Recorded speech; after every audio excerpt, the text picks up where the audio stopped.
નમસ્કાર વિદ્યાર્થી મિત્રો, ટીવાય બીએ મુખ્ય ગુજરાતીમાં આપણે પેપર નંબર 17 ભણીએ છીએ અને પેપર નંબર 17 અંતર્ગત આપણે અર્વાચીન ગુજરાતી સાહિત્યનો ઇતિહાસ ભણવાનો છે. અર્વાચીન ગુજરાતી સાહિત્યના ઇતિહાસમાં બીજા યુનિટ અંતર્ગત આપણે કેટલાક મહત્ત્વના સર્જકો વિશે વાત કરવાની છે અને આજે એમાં આપણે અભ્યાસક્રમમાં જે ત્રીજા નંબરના સર્જકનો અભ્યાસ કરવાનો છે એ છે સુંદરમ, જેમનું પૂરું નામ છે ત્રિભુવનદાસ પુરુષોત્તમદાસ લુહાર. સુંદરમ જે છે એ ગાંધી યુગના પ્રમુખ સર્જક છે અને ઉમાશંકર અને સુંદરમ એ બંને જે છે એ આમ તો કવિ યુગલ તરીકે ખૂબ જ પ્રસિદ્ધિ પામેલા એવા આ બંને સર્જકો છે. ગઈકાલે આપણે ઉમાશંકર જોશી વિશે વાત પૂરી કરી અને આજે આપણે સુંદરમનો અભ્યાસ જે છે એમના કવિતા પ્રદાનને કેન્દ્રમાં રાખીને કરવાનો છે અને એમના વાર્તા પ્રદાનને કેન્દ્રમાં રાખીને કરવાનો છે. તો આજે આપણે આ વિડીયોમાં સુંદરમના કવિતા પ્રદાન વિશે વાત કરીશું અને તમને પરીક્ષામાં કવિ સુંદરમ નું મૂલ્યાંકન કરો એવી રીતે પ્રશ્ન પૂછાઈ શકે. તો આપણે કવિ સુંદરમ જે છે એના કાવ્ય સંગ્રહો મેં તમને અહીં બીજી સ્લાઇડમાં આપેલા છે અને એના પછી આપણે કવિ સુંદરમનો અભ્યાસ જે છે એ એમના કાવ્ય વિષયોને કેન્દ્રમાં રાખીને કરીશું.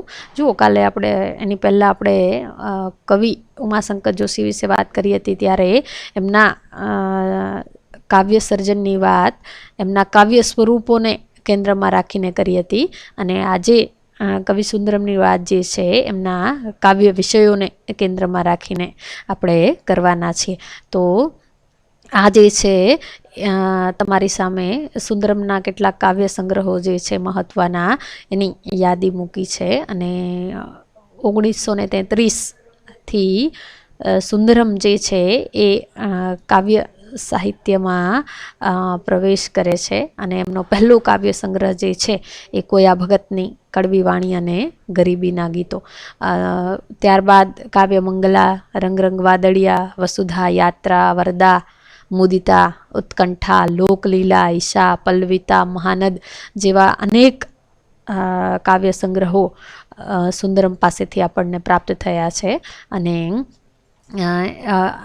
આના સિવાય પણ એમના કાવ્ય સંગ્રહો એમની પાસેથી આધ્યાત્મિક ભાવને કેન્દ્રમાં રાખીને સર્જાયેલા કાવ્ય સંગ્રહો છે જેનો અહીં સમાવેશ કર્યો નથી.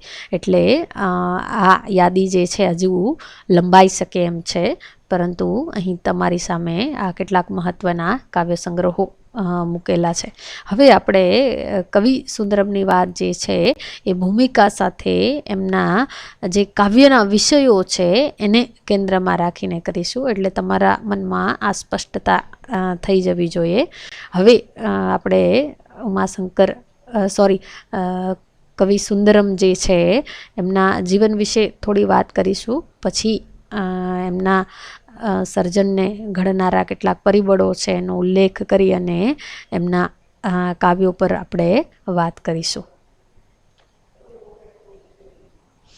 સુંદરમે નવલકથા સિવાયના સાહિત્યના લગભગ બધા જ સ્વરૂપોમાં ખેડાણ કર્યું છે અને એમાં પણ આધ્યાત્મિક કવિતાનો પ્રવાહ જે છે એ અનેક રંગી ગુજરાતી કવિતાના આજના પ્રવાહમાં જે ભાત ઉપસાવે છે તેમાં સુંદરમનો ફાળો જે છે એ અનન્ય કહી શકાય એ પ્રકારનો છે. ગુજરાતી સાહિત્ય અકાદમીએ એમનું સન્માન કર્યું ત્યારે ઉમાશંકર જોશીએ સુંદરમ વિશે કહ્યું હતું કે સુંદરમ જે છે એ થતા થાય તેવા કવિ છે. જુઓ, ગાંધી યુગના જ એવા પ્રમુખ કવિ ઉમાશંકર જે છે એ સુંદરમ વિશે આ પ્રકારનો ઉદ્ગાર કાઢે છે કે સુંદરમ જે છે એ થતા થાય તેવા કવિ છે.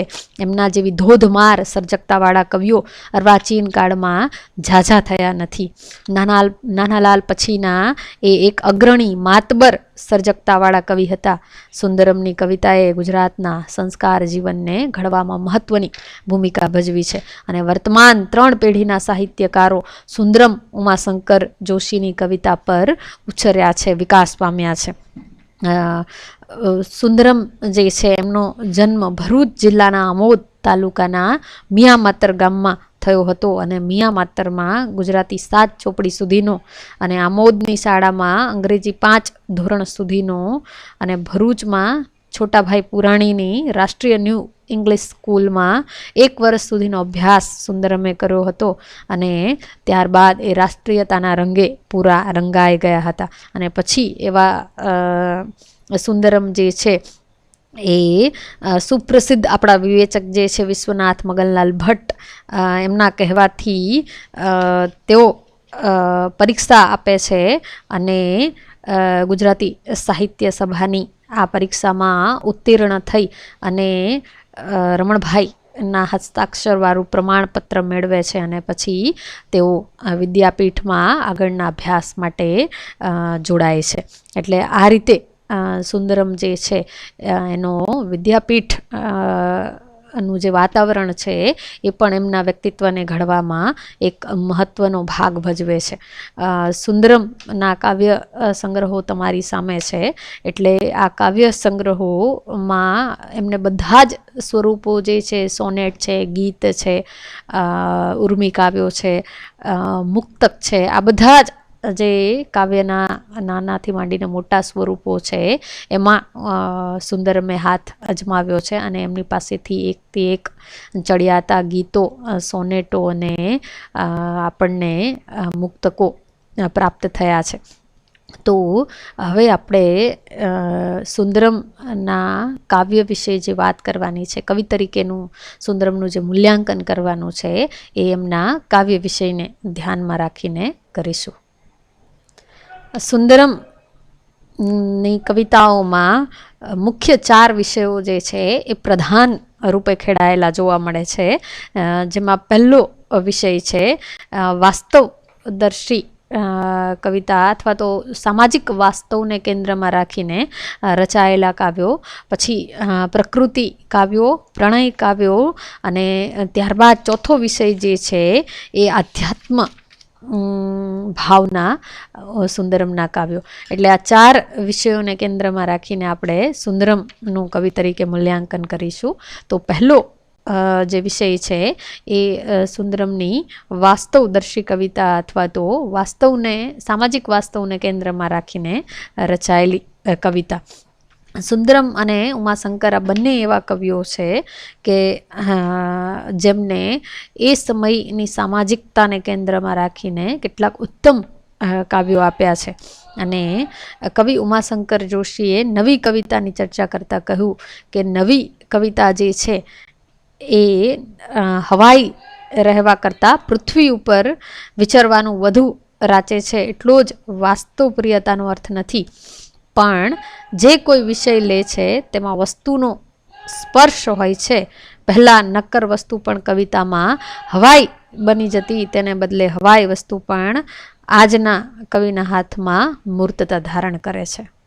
ગાંધી યુગમાં દીનજનો પ્રત્યે સમભાવી વલણ અને વાસ્તવદર્શિતા ત્રિશીની કવિતાનું એક પ્રધાન લક્ષણ બની રહે છે અને આ સમગ્ર ગાંધી યુગનું એક પ્રધાન લક્ષણ બની રહે છે. સુંદરમ પાસેથી આ વાસ્તવને કેન્દ્રમાં રાખીને રચાયેલા કાવ્યોમાં ભંગડી, 3 પાડોશી, ઈંટાળા, શિશુ, વિષ્ણુ લાંછન, 13-7ની લોકલ વગેરે જે કાવ્યો આપણને પ્રાપ્ત થયા એ માત્ર સામાજિક વાસ્તવિકતાને કેન્દ્રમાં રાખીને રચાયેલા ઉત્તમ કાવ્યો નહીં, પરંતુ આ કાવ્યો જે છે એ કાવ્ય સ્વરૂપની દ્રષ્ટિએ પણ ઉત્તમ કાવ્યો રહ્યા છે. શોષિતો અને શોષકોનું પડખે ચિત્રણ કરી કારમી, ગરીબી અને કરુણતા, કારુણ્ય અને વાસ્તવિકતાને આ કાવ્યોમાં ઉપસાવવામાં આવ્યા છે. તો બીજું કે આ કાવ્યોમાં સુંદરમે લોકગીતના જે લય ઢાળ છે એનો પણ કાર્યસાધક વિનિયોગ કર્યો છે. અને એવું જ ગીત છે, એવું જ કાવ્ય છે ભંગડી. લોકગીતના ઢાળમાં રચાયેલું આ કાવ્ય વર્ગભેદની તીવ્ર વાસ્તવિકતા જે છે એને સાહજિક રીતે પ્રગટ કરે છે. કાવ્યના અંત સુધી પહોંચતા કરુણ જે છે એ વધારે વેધક બને છે. અને એક પ્રાણ નીકળે ત્યારે અને બીજાના છોકરાની જાન એટલે કે વરઘોડો નીકળે ત્યારે પહેરાવાતી એક જ રંગની ચૂંદડીની વાત વર્ગભેદની વિષમતા અને વક્રતાને કવિએ અહીં કળાત્મક રીતે ઢાળી આપ્યું છે. અને ત્યારબાદ એમનું જે બહુ જ પ્રસિદ્ધ પામેલું કાવ્ય છે ત્રણ પાડોશી, એમાં શોષિત અને શોષક વર્ગને આમ ને સામને મૂકી આપ્યા છે. અને કાવ્યના આરંભે શેઠની મોટી દૈત્ય હવેલી અને રામજીના આરસના ચડેલા મંદિરની ભવ્યતાને મૂકી આપી છે. જ્યારે એ જ ફળિયાના ગંધાતા ખૂણામાં માકોર ડોસી રહે છે. અને એ જો અહીં કવિએ શબ્દ પ્રયોગ કર્યો છે કે એક ખૂણામાં માકોર ડોસીનો મહેલ છે.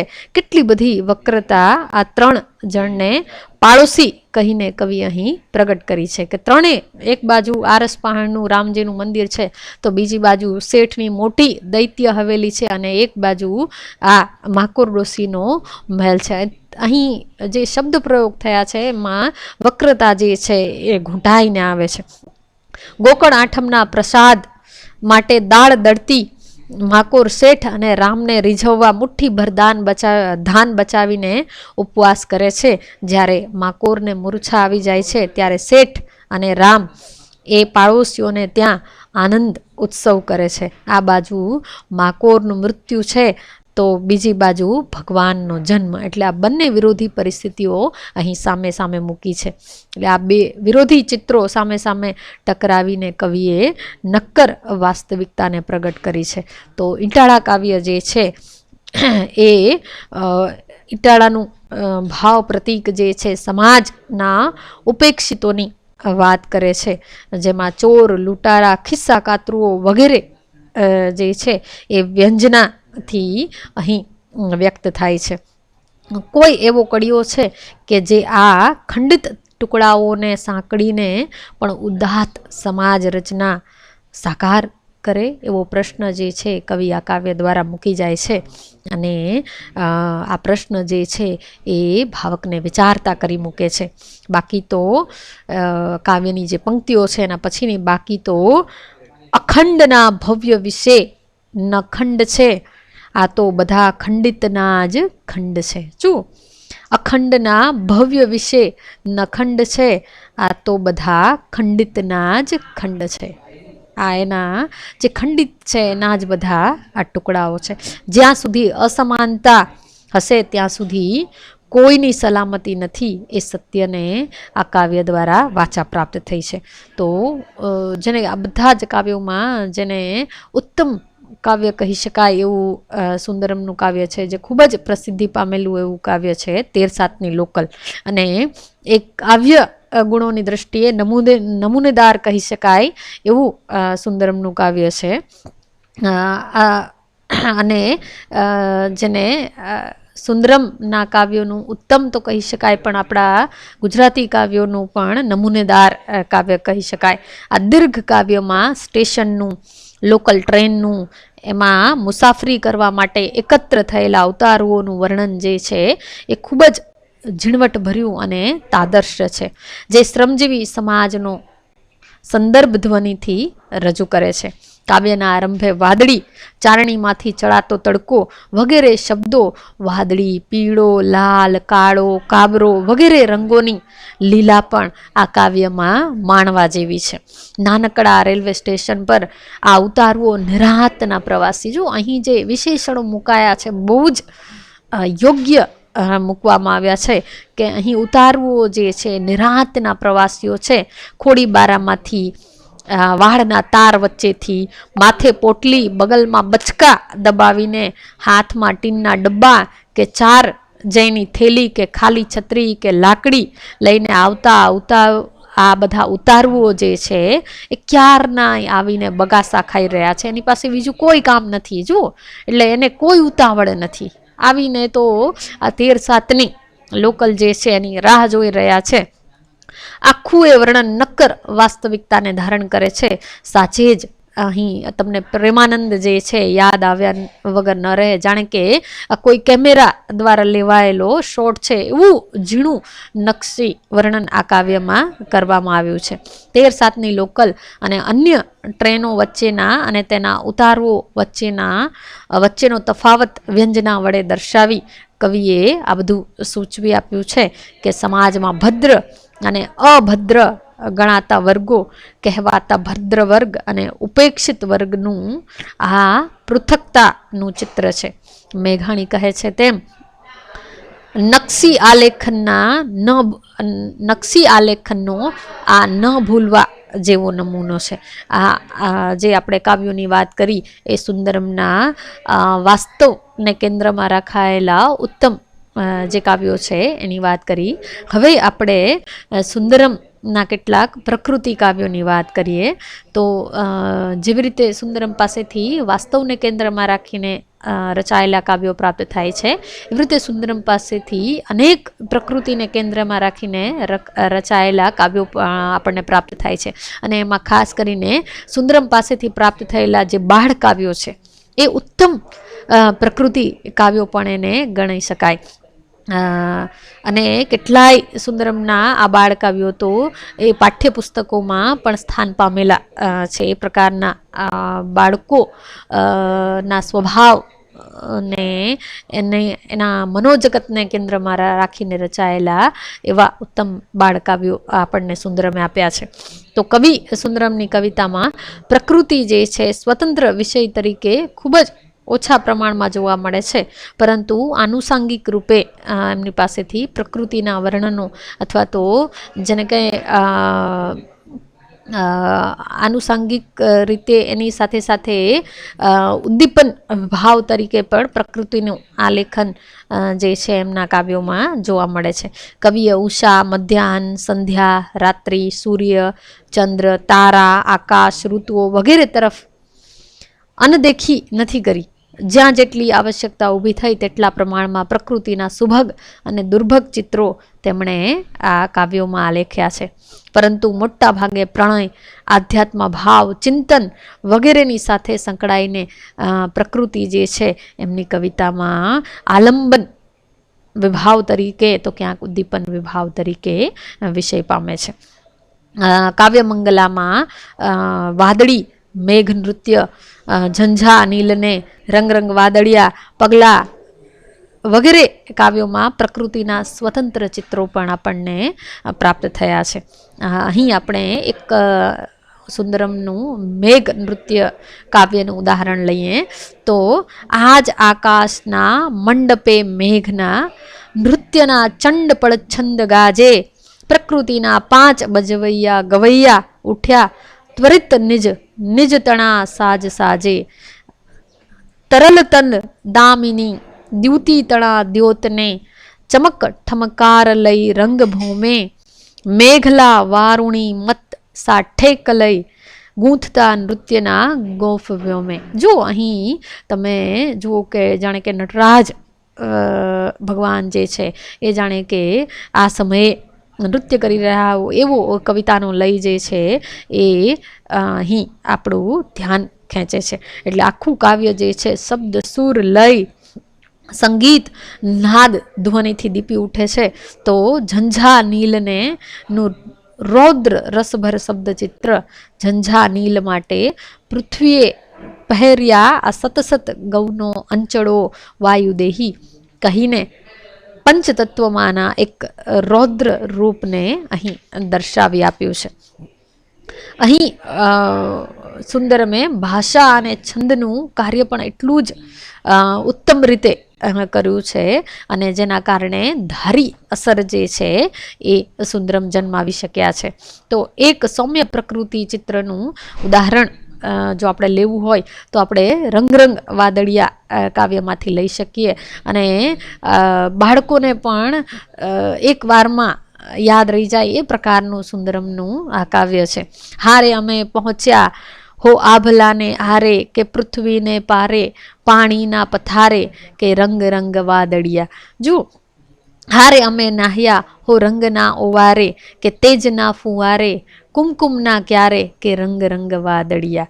એટલે આ જે લય છે એ બાળકોને આકર્ષે એ પ્રકારનું લય છે અને એટલા માટે બાળકોના સ્વભાવ અને એની સાથે પ્રકૃતિના જે તત્વો છે, વાદળ, આભલા, પાણી વગેરે અહીં સારી રીતે એનું એક ઉત્તમ કાવ્યત્વ પામ્યા છે. તો બીજું એવું સુંદરમનું કાવ્ય છે પગલાં, અને આ કાવ્ય જે છે એ પહેલાં બીજા ધોરણના પાઠ્યપુસ્તકમાં પણ સ્થાન પામેલું એવું કાવ્ય છે અને આમાંથી તમે ઘણા પણ ભણી પણ ગયા હશો. પગલાં કાવ્ય, જેની પંક્તિઓ તમારી સામે મૂકું છું. બીજા મહેમાન તમે આવો પવન દેવ, પગલું પંખીનું એક પહાડજો જીરે, પગલામાં વાત લખો પરીઓના દેશની, ફૂલડાની ફોરમ પૂરજો જીરે. પહેલા મહેમાન તમે આવો સૂરજ દેવ. જો એ રીતે બધા જ પ્રકૃતિના તત્વોને આવકારનારું આ એક ઉત્તમ ગીત બની રહે છે. અહીં સાચે જ કવિ કર્મની ફોરમનો સુખદ અનુભવ આ કાવ્યમાં થાય છે. વાણી અને લયનું લાલિત્ય, ભાવની સુકુમારતા જે છે એ ભાવકનું ધ્યાન ખેંચે છે. એમ અન્ય કાવ્ય સંગ્રહમાંથી ક્યારેક સ્વાંગ પ્રકૃતિ કાવ્ય મળી આવે, પરંતુ અગાઉ કહ્યું તેમ પ્રકૃતિનો કવિએ પ્રણય ભાવને વ્યક્ત કરવામાં, આધ્યાત્મ ભાવને પ્રગટ કરવામાં કે ચિંતનને રજૂ કરવા વિશેષ અહીં ઉપયોગ કર્યો છે. એટલે આ જે આપણે પ્રાપ્ત થયા એ એમના સ્વતંત્ર પ્રકૃતિ કાવ્યો હતા, પણ હવે સુંદરમની કવિતામાં પ્રકૃતિ જે છે એ આનુષાંગિક રૂપે આવે છે અને એનું એક ઉત્તમ ઉદાહરણ છે મનુજ પ્રણય અને યાત્રા સંગ્રહમાંના વિશિષ્ટ પ્રણય કાવ્યોનો એક આ ખંડ તમારી સામે મૂકું છું. ધરા માતા તારા રજ કણ મહીએ સભરસા, ભર્યા તે દ્રવ્યો કો અણુતમ અણુમાય ગરિમા, કસી તે ભંડારી જળતમ જડો માય પરમાં, છુપાવી તે કેવી ચિતિ અકલિતા ઉન્નત રસા. તો બીજા ઘણા ઉદાહરણ પણ આપણે અહીં આપી શકીએ, જેમ કે ગુલબાસની 16માં સંધ્યાનું વર્ણન જે છે એ એક ઉત્તમ પ્રકૃતિ વર્ણનનું એક ઉદાહરણ બની રહે. જેમ કે સી સાંજ સૌમ્ય પ્રશાંત, વાદળ સ્વસ્થ થઈ જામી રહ્યા, રંગો તણા પટ દુપટ ચોપટ, અંગરાગ અનેક લય, કો મહેફિલે આતુર હૃદયશા હૃદયશા શાંત ઉત્સુક થંભિયા. માનવ ગરુડનો વિષાદ, ધૂમકેતુ પોંક ખાવા, એક સવારે વિરાટની પગલી વગેરે કાવ્યોમાં પ્રકૃતિનો સહાયક તત્વ તરીકે ઉપયોગ કરવામાં આવ્યો છે. અને એના પછી એક સુંદરમના બે કાવ્યો ધ્રુપદ ક્યહીં અને આ ધ્રુપદ અથવા તો ધ્રુપદ અહીં જેવા એમના કાવ્યોના બે છેડા જે છે, જેમાં એકમાં શોધ છે અને બીજામાં પ્રાપ્તિ છે. એનું એક દ્રષ્ટાંત લઈએ. ગયો થંભી ત્યારે પીક ટહુકતો, ગાન સ્ફુરતા કવિની વીણાનું વન વન શું રોમાંચ પ્રગટ્યો, ઉઠ્યા ગુંજી ભૃંગો કુસુમ કુસુમે રાગ પ્રજ્વળ્યો, વહ્યા એના સીડા સ્વર મૃદુલ ગીતી નિતરતા, પધારો પંખીડા પ્રકૃતિ જનનીના શિશુવરો, તમોને આમંત્રું મુજ નવલ પાંખોની ડહેને, નવા ઉદ્યાનોની નવ સુરભીના પુષ્પ ચયને, ચલો ભેરું ભૂરા ગહન ગગને પાંખ પસારો, એટલે શરૂઆતમાં કવિ જે છે એ પંખીને આમંત્રણ આપે છે અને પંખી સમક્ષ જ મનુષ્ય સાધેલા વિકાસની વાત જે છે એ માંડે છે અને પ્રકૃતિના વિકાસમાં સાથે માનવી ઊંચે નહીં જાય તો વિકાસના પથમાં કચડાઈ જશે, એમાંથી પણ આ નવું અંકુર તો ફૂટશે જ અને પછી દિવ્યો પુષ્પો ખીલશે અને ઊંચે ઊંચે શિખર ખુલશે પુષ્પ ઋતુના. અને આ રીતે અનેક પ્રકૃતિના ચિત્રો જે છે એ એમના કાવ્યોમાં આ રીતે જોડાયેલા અથવા તો આલેખાયેલા જોવા મળે છે. તો ધ્રુપદ ક્યાંયના સંશયાત્મક અને નિરાશાજનક ઉદ્ગારોથી આ ધ્રુપદમાં પ્રગટેલા સંવાદના આશાસ્પદ શાંતિસ્પદ ઉદ્ગારો કવિને પ્રાપ્ત થયેલા ધ્રુપદની સાહેદી છે. 32 જેટલી પંક્તિઓમાંનું પ્રકૃતિ ચિત્રણ મનોહર અને જીવંત બન્યું છે. જો અહીં ધ્રુપદ ક્યાંયમાં પ્રકૃતિનું જે ચિત્રણ છે ખૂબ જ આહલાદક અને મનોહર છે અને એથી તત્વજ્ઞાન અને કવિતાનો આ કાવ્યમાં એક સુભગ સુંદર સમન્વય સધાયો છે. ગુલાબાસની સોળનું આપણે ઉદાહરણ જોયું. એ કાવ્યમાં પણ માનવીઓની કતલને અંતે પણ કવિશ્વરની જે શ્રદ્ધા છે, કવિની શ્રદ્ધા જે છે ડકતી નથી અને ભાવની અહીં તરલ અભિવ્યક્તિ જે છે એ આપણું ધ્યાન ખેંચે છે. તો એના કેટલાક એની કાવ્ય પંક્તિઓ તમારી સમક્ષ ટાંકું છું. આકાશના રસ ઝીલીને આ મિટ્ટીને મધુમય કરી, લાવ તારો હસ્ત આખી પૃથ્વીને હૈયે ધરું. જો ઝેર હા વર્ષી શકે છે વ્યોમમાંથી ભૂમિ પર, તો અમૃત નીએ વાદળી વરસી જશે અહીં એક દીજું. એટલે કવિ જે છે એ ગમે એવા સામે સંજોગો હોય છતાં પણ એને આશા છોડી નથી. એટલે આ આશા જે છે કાવ્યના અંતે એમનો આશાવાદી સૂર આપણને જોવા મળે છે. હવે આપણે એમના પ્રણય કાવ્યોની વાત કરીએ તો મહત્વનો વિષય જે છે અને ઉત્તમ પ્રણય કાવ્યો સુંદરમ પાસેથી આપણને પ્રાપ્ત થયા છે. અને નવી કવિતાના કવિને મનુષ્યમાં જન્મતો પ્રણય ભાવ કોઈ માધ્યમ દ્વારા નહીં પરંતુ સીધે સીધા હૃદયની ઉર્મિઓ છુપાવ્યા વિના ગાવા છે. તેથી અગાઉના પ્રણય કાવ્યોથી એ વિશિષ્ટ બને છે. જો એની પૂર્વે જે પ્રણય કાવ્યો પ્રાપ્ત થતા એમાં ક્યાંક ને ક્યાંક સીધું નહીં પરંતુ આડકતરી રીતે પ્રણયનો ભાવ અભિવ્યક્ત થતો હતો, પરંતુ અહીં સીધી રીતે પ્રણય ભાવનું પ્રગટીકરણ છે અને એ જ આ સમયના પ્રણય કાવ્યોની વિશેષતા બની રહે છે. આ કવિના પ્રણય કાવ્યોમાં વિશેષ તો વસુધાના એ ભાવના કાવ્યોમાં પ્રેમની અતૃપ્તિનો સાદ જે છે એ નિરંતર સંભળાયા કરે છે. અને એક એમની પાસેથી જેમનું ખૂબ જ પ્રસિદ્ધ મુક્તક છે એ એમના પ્રણય કાવ્યોનું એક ઉત્તમ ઉદાહરણ બની રહે છે.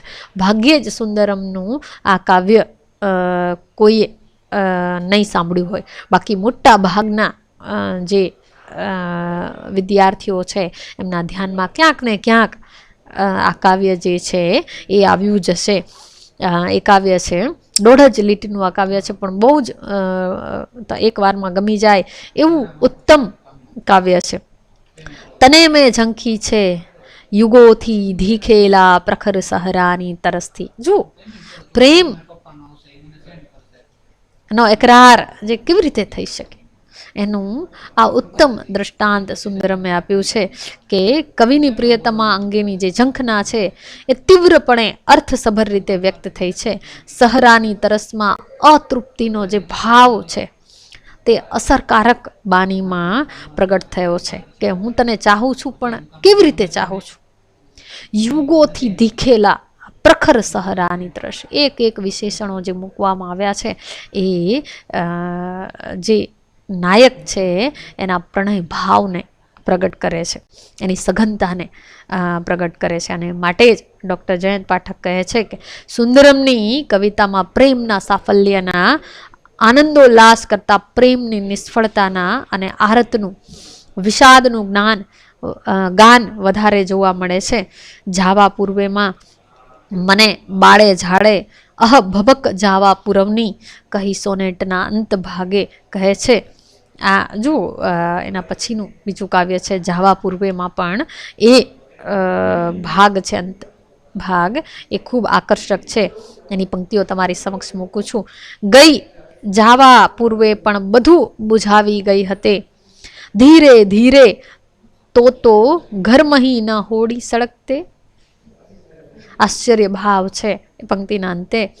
તો એના પછી સળંગ સર્યા પરેમાં સખી પ્રણય કાલનું વિરહ રૂપ સંતાન એ મને મળ્યું ઉછેરવા ઉચિત એ જ નિર્માણ છે. જો અહીં વિરહનો ભાવ જે છે ધારે ઘૂંટાઈને આવે છે.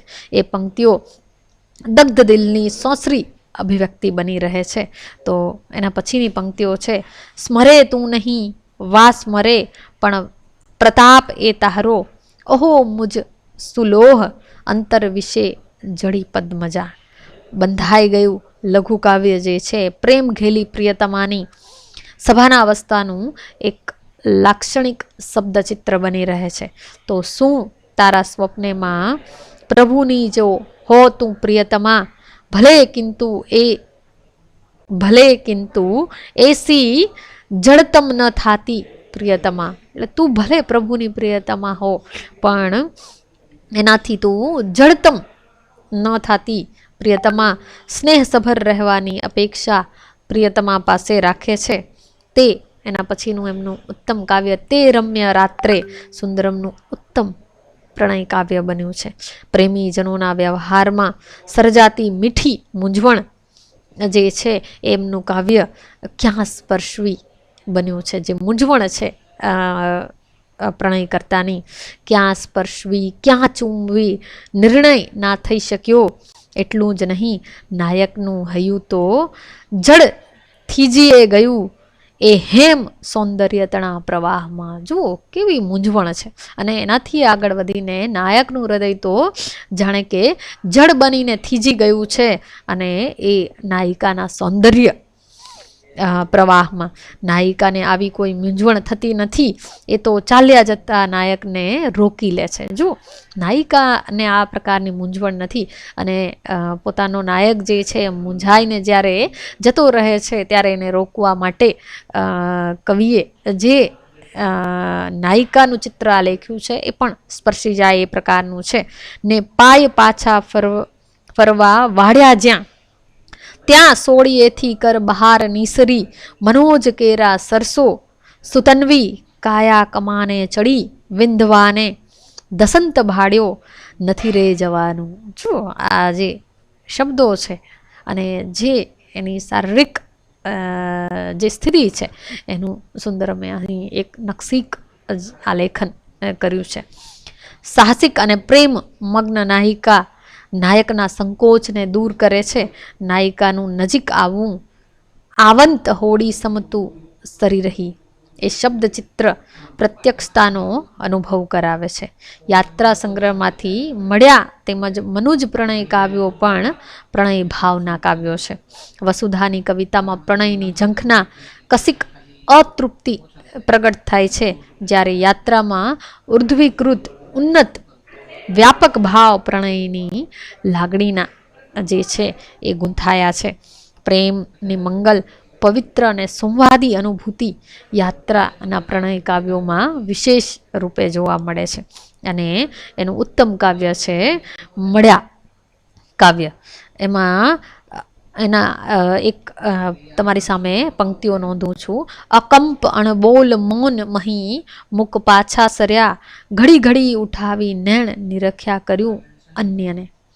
અનેક દિવસના વિરહ પછી મળ્યા ત્યારે પણ ઉર્મિના ઉદ્રેકને બદલે બોલી શકાયું નહીં. જુઓ કે અનેક દિવસો પછી મળ્યા છતાં પણ બોલી શકાયું નહીં અને એકબીજાની ખબર ઔપચારિક રીતે પૂછી અને ઘડી ઘડી ઉઠાવી નેણ નિરખ્યા કર્યું અન્યને. જો ઘડી ઘડી ઉઠાવી નેણ નિરખ્યા કર્યું અન્યને, બીજાને ઉત્તમ અહીં અભિવ્યક્તિ થઈ છે. મનુજ પ્રણય યાત્રા કાવ્ય સંગ્રહનું આધ્યાત્મિક અનુભૂતિનો રહસ્યાત્મક સ્પર્શ કરાવતું મહત્વનું કાવ્ય બન્યું છે. કવિની અહીં વિશાળ ઉન્નત મંગલમય ભાવનાનો પ્રેમને સ્પર્શ થયેલો હોય આ કાવ્ય જાણે કે પાર્થિવ પ્રેમથી દિવ્ય પ્રેમ તરફની ઉર્ધ્વ ગતિનું ઉદાહરણ બની રહે છે. એની પંક્તિઓ જે છે એ તમારી સામે મૂકું છું. મને અંગે અંગે અણુ અણુ મહીકો પરસ્તુ ગયું એવા શૈત્ય ઝરમર રસો કો વરસતું. જો આણે અંદર જાણે કે કોઈ સ્પર્શ કરી રહ્યું છે એવો અનુભવ જે છે એ દિવ્યતાનો અનુભવ કરાવે છે. તો હવે આપણે સુંદરમના આધ્યાત્મ ભાવને કેન્દ્રમાં રાખીને લખાયેલા રચાયેલા કાવ્યોની વાત કરીશું. તો આધ્યાત્મ ભાવ જે છે સુંદરમનો પ્રિય ભાવ રહ્યો છે અને એટલા માટે થઈ અને સુંદરમ મોટા ભાગના એમના જે એમની પાસેથી ઉત્તર જીવનમાં કાવ્ય સંગ્રહો પ્રાપ્ત થયા એનો કેન્દ્રીય વિષય જે છે એ આધ્યાત્મ રહ્યો છે. અને સુંદરમ જે છે એ મહર્ષિ અરવિંદ અને માતાજીમાં ઊંડી શ્રદ્ધા ધરાવનારા એ સાધક હતા એવું કહીએ તો ચાલે. એટલે પૂર્વ જીવનમાં સુંદરમ જે છે એ તમને કવિ જણાય, જ્યારે એમના ઉત્તર જીવનમાં સુંદરમ જે છે આપણને સાધક અનુભવાય. આધ્યાત્મ ભાવ એ કવિ સુંદરમના કાવ્યોમાં ઉર્ધ્વ જીવનની ઝંખનાને કારણે વિશેષતા ધારણ કરે છે. આધ્યાત્મ તત્વજ્ઞાન એ કાવ્યનો વિષય બને ત્યારે એને કલાનું સ્વરૂપ અવશ્ય ધારણ કરવું જોઈએ એક એની અપેક્ષા રહે છે. અને કાવ્ય મંગલા અને વસુધામાં કેટલાક અને યાત્રા સંગ્રહમાં આધ્યાત્મ ભાવના કાવ્યો આપણને સુંદરમ પાસેથી વધારે પ્રમાણમાં પ્રાપ્ત થયા છે. આમ કાવ્ય મંગલા ના એકાંશ દેથી યાત્રાના મેરે પેયા કાવ્ય સુધીમાં જે આધ્યાત્મ ભાવ પ્રગટ થયો છે તે વારંવાર આસ્વાદવા અને અભ્યાસવા જેવો છે. એકાંશ દેની કેટલીક પંક્તિઓ જે છે એમાં કવિની જે ઈચ્છા છે એ આ રીતે પ્રગટ થઈ છે. અપાર તવ સૌમ્ય રુદ્ર રમણીય વહેતી મીઠી સજીવન સુધા થકી સફળ જીવવા અંશ દે. જો કવિની ઈચ્છા છે, ઈશ્વર પાસેની માંગણી જે છે અહીં અભિવ્યક્ત થઈ છે કે સજીવન સુધા થકી સફળ જીવવા અંશ દે. આ એકાદ અંશની જ યાચના કરનાર કવિ મેરે પિયામાં મેં તો ચૂપચાપ ચાહ રહી. આ બહુ જ મધુર સુંદરમનું ગીત છે અને એમાં ઉર્ધ્વ કોટીએ સમરસતામાં સંવાદિતતામાં એકત્વમાં ભળ્યાની ઉત્તમ અનુભૂતિ જે છે એ પ્રગટ થઈ છે. અને અહીં જાણે કે જેવી રીતે નરસિંહ જે છે એ કૃષ્ણને આરાધે છે એવી રીતે સુંદરમ પણ જાણે ઈશ્વરીય તત્વને આરાધે છે. એટલે પ્રેમ લક્ષણા ભક્તિ નું જાણે કે આપણે અહીં નમૂનો જોવા મળે છે. તો વસુધામાં હંકારી જા એક સવારે કોણનું વિસ્મય અને આનંદ તત્વ ભાવકને સ્પર્શી જાય તેવું બન્યું છે. એની પંક્તિઓ જે છે તમારી સમક્ષ મૂકું છું. હંકારીજાની મારી બંસીમાં બોલ બે વગાડી તું જા, મારી બંસીમાં બોલ બે વગાડી તું જા, મારી વીણાની વાણીને જગાડી તું જા. વસંતની ફૂલમાળ પહેરી એના પછી એક સવારે એનું ઉદાહરણ મૂકું છું તમારી સામે કે વસંતની ફૂલમાળ પહેરી કોકિલની લઈ બંસી પરાગની પાવડીએ આવી કોણ ગયું ઉર્પેસી. એક સવારે કોણ ગયું ઉર્પેસી એવું ઉત્તમ કાવ્ય જે છે ઈશ્વરના તત્વની ખોજ કરતું કાવ્ય એ આ રીતે સુંદરમના અધ્યાત્મ ભાવને પ્રગટ કરે છે. તો પછી કોણ કાવ્યનું ઉદાહરણ અથવા તો એની પંક્તિ જે છે તમારી સમક્ષ મૂકું છું. પુષ્પતળી પાંદડીએ બેસી હસતું કોણ ચિંતન હાસ, પૃથ્વી ઉરથી ઉઠે કોનો સુરભિત પુલકિત મુખરિત શ્વાસ. અહીં પણ લય જે છે એ સુંદરમની કવિતાનું એક આકર્ષક તત્વ બની રહે છે. તો યાત્રા સંગ્રહના તવ ચરણે આભનો ખેડૈયો સુધા પીવી, એક જ રટણા ભવ્ય સતાર, મેરે પિયા વગેરે તરત સ્મરણમાં આવે એવા ઉત્તમ કોટીના આધ્યાત્મ ભાવને કેન્દ્રમાં રાખીને લખાયેલા સુંદરમના કાવ્યો છે. એના કેટલાક ઉદાહરણો મૂકું છું. તવ ચરણે એની આ પંક્તિઓ છે. અમને રાખ સદા તવ ચરણે, મધુમય કમલતમા મધુમય કમલ સમા તવ ચરણે, મધુમય કમલ સમા તવ ચરણે. તો આભના ખેડૈયાનું ઉદાહરણ જોઈએ. ઊંચી તે કેશવાળી ઘોડો હણહણે, ધણણે આભના મેલાણ, હિમાળી બાંધી તે પાઘ ખેડુએ, પગમાં પવનના પલાણ, જેના પગમાં પવનના પલાણ છે, નિત નિત નવલા ખેડાણ, ભલે રે ખેડૈયો આદિકાળનો. જુઓ આ ખેડૈયો જે છે આભનો છે અને એને હિમાળી બાંધી પાઘ ખેડુએ, એને પાઘ જે બાંધી છે હિમાળી છે, એના પગમાં પવનના પલાણ છે અને નિત નિત નવલા એના ખેડાણ છે. ભલો રે ખેડૈયો આદિકાળનો, એ તો આદિકાળનો ખેડૈયો છે. તો ભવ્ય સતારનું ઉદાહરણ આપણે લઈએ. દૂર દૂર ભીતરની ભીતર એક જ એક ઝંકાર, કંઈક કડ્યો કંઈ અકડિયત તોય મીઠો, તુજ મલ્હાર, ઓહો જનન જનન ભવ્ય સતાર.